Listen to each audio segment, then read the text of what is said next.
नमस्कार। फिरका परस्ती की सच्चाई, सांप्रदायिकता को ही उर्दू में फिरका परस्ती कहा जाता है। इसने सत्य सनातन धर्म के देश भारत सहित पूरी दुनिया में बहुत ही तांडव मचाया है। अभी तक करोड़ों लोगों की मौत और अरबों खरबों रुपयों की संपत्ति को नष्ट करने वाले इस फिरका परस्ती का सच जानना बहुत जरूरी है। वास्तव में यह सांप्रदायिकता का जिन्न, फिरका परस्ती का प्रेत इंसानी दिमाग का फितूर है, जिसका इस्तेमाल चालबाज चतुर सयाने लोग अपना प्रभाव, प्रभुत्व, दबदबा कायम करने के लिए करते हैं और इस खेल में अनपढ़ गंवार लोग सब फंस करके और इनका हथियार बनते हैं। सच्चाई यह है कि ईश्वर, भगवान, खुदा, गॉड, अल्लाह एक ही है।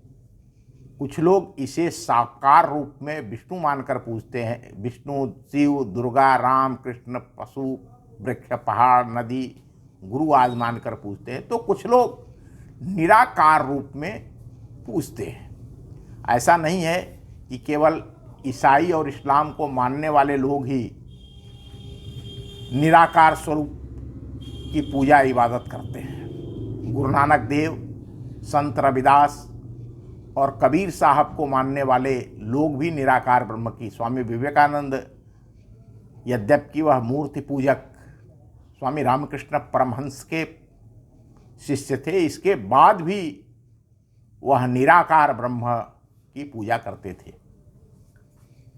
निराकार ब्रह्म को मानते थे। इतना ही नहीं तो पूजा पाठ, इबादत, प्रार्थना के अनेकानेक तरीके हैं।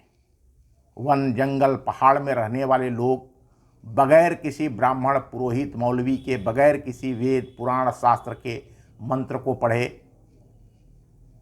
अपने ईश्वर की आराधना, इबादत करते हैं और इनके भी ईश्वर प्रसन्न होते हैं और उनकी भी कामनाओं की पूर्ति होती है, उनको भी ऊर्जा प्राप्त होती है, जीवन मुक्ति, मोक्ष होती है। शैव, शाक्त, वैष्णव, निर्गुण, सगुण, नाना प्रकार के पंथों की उपासना विधि अलग अलग है। इसी को संप्रदाय कहा जाता है। असम, उड़ीसा, महाराष्ट्र, बंगाल, तमिलनाडु, केरल, आंध्र प्रदेश, कर्नाटक, उत्तर प्रदेश, बिहार, मध्य प्रदेश की पूजा पद्धति अलग है। इनके ईश्वरों के नाम भी अलग अलग हैं। मुस्लिम संप्रदाय में भी शिया सुन्नी के अलावे बहावी, बरेलवी, देवबंदी सैकड़ों फिरके हैं। ईसाई समुदाय में भी रोमन कैथोलिक के अलावे सैकड़ों अलग अलग संप्रदाय हैं। बौद्ध धर्म में भी महायान, हीनयान सहित अनेक संप्रदायों में बटा हुआ है। महाभारत का एक श्लोक है, यं पृथक चरण पृथक धर्म फैलेशनीह पृथक धर्म समर्चितम तस्मै धर्मात्मने नमः। अर्थात अलग अलग धर्म का पालन करने वाले लोग और अलग अलग फल इच्छा कामना करने वाले लोग, अलग अलग ईश्वर की अलग अलग विधि से उपासना, इबादत, पूजा, प्रार्थना करने वाले लोग जिस एक ही ईश्वर की आराधना करते हैं, हम उनको नमस्कार करते हैं। नदियाँ एक, घाट बहुतरी, ये सारे घाट हैं, नदी तो एक ही है। सर्व एव यजन्ति त्वाम, जो मठ मंदिरों में यज्ञ पूजा पाठ करते हैं, जो मस्जिदों में नमाज पढ़ते हैं, जो गिरजाघरों में प्रार्थना करते हैं, गुरुद्वारे में अरदास करते हैं, अथवा जो लोग पेड़, पशु, पक्षी, नदी, पर्वत पूजते हैं, वह सभी एक ही ईश्वर की उपासना करते हैं। किसी के पास निमित्त है और कोई निराकार को मानता है। इन सभी को यह बात ठीक प्रकार से जानना चाहिए और आपस में भेदभाव, राग द्वेष रखकर लड़ाई झगड़ा नहीं करना चाहिए। इस समय सांप्रदायिकता को लेकर के पूरी दुनिया में सबसे अधिक कुख्यात संप्रदाय इस्लाम है। इनकी इबादत का जो सबसे बेशकीमती शब्द है वह है नमाज। नमाज शब्द संस्कृत से आया है, जिसका अर्थ है नमः अज, नमः धन अज, अर्थात मैं उस अजन्मे खुदा को नमस्कार करता हूँ। इसी बात को ऋग्वेद में ज्येष्ठाय ब्रह्मणे नमः कहा गया है। मैं उस सबसे श्रेष्ठ ज्येष्ठ ईश्वर को नमन करता हूँ, नमस्कार करता हूँ, प्रणाम करता हूँ। यह संप्रदायवाद का जहर जन्मा कहाँ से, यह जानते हैं। स्व स्व अधिकारे या निष्ठा च स गुण परिकृतम। सभी की निष्ठा अपने पंथ संप्रदाय में अटूट और दृढ़ होनी चाहिए। सभी व्यक्तियों का यह संपूर्ण गुणों के साथ समर्पण होना चाहिए, लेकिन इसमें पंथ, जाति, देश से ऊपर मानवता, इंसानियत को रखा जाए। यह नैसर्गिक बात है कि हम जिस पृथ्वी ग्रह पर रहते हैं, इसकी संरचना में पृथ्वी के जड़, चेतन, अचेतन सभी प्राणियों का योगदान है। अगर इसमें से किसी भी प्राणी को उसके अधिकार से वंचित करते हैं तो हमारा जीवन नष्ट हो जाएगा। इसलिए सभी संप्रदायों में सामान्य मानवीय इंसानियत को सबसे ऊपर रखा गया है।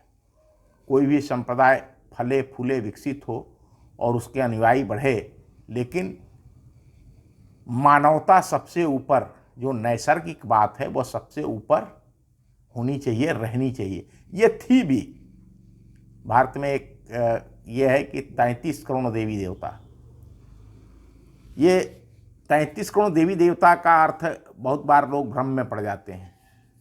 उस समय भारत की आबादी ही, भारत मत कहें तो कहें कि पूरा भारतीय उपमहाद्वीप, जिसमें 33 करोड़ लोग उस समय थे, और सबका अपना अपना पंथ संप्रदाय था।